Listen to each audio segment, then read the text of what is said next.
secret paperwork that flipped the script. I was sitting in a terminal at O'Hare, waiting for my flight to Vegas, when my wife, Sarah, called to blindside me. "I'm done, Mark," she said, her voice sounding weirdly excited. "I've already signed the closing papers for the Mountain House. The buyer's deposit is in my private account, and I'm moving to Miami with Jackson tonight." My heart did a slow, heavy roll in my chest. We'd been married for 8 years, and yeah, things had been icy, but I didn't think she was capable of this. "The Mountain House?" I asked, keeping my voice as flat as possible.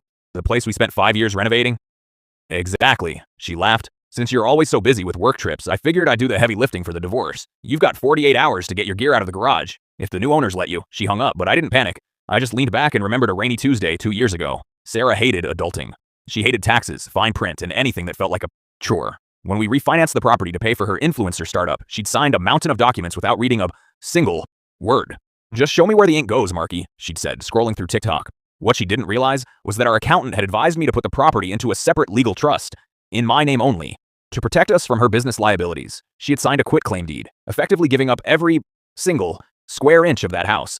I didn't call her back. I called my lawyer, Pete.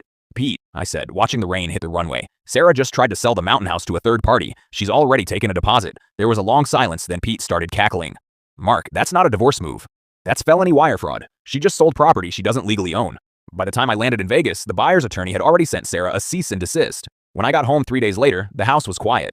Jackson, the fitness coach she was leaving me for, had vanished the second he heard the word indictment. Sarah was sitting on the floor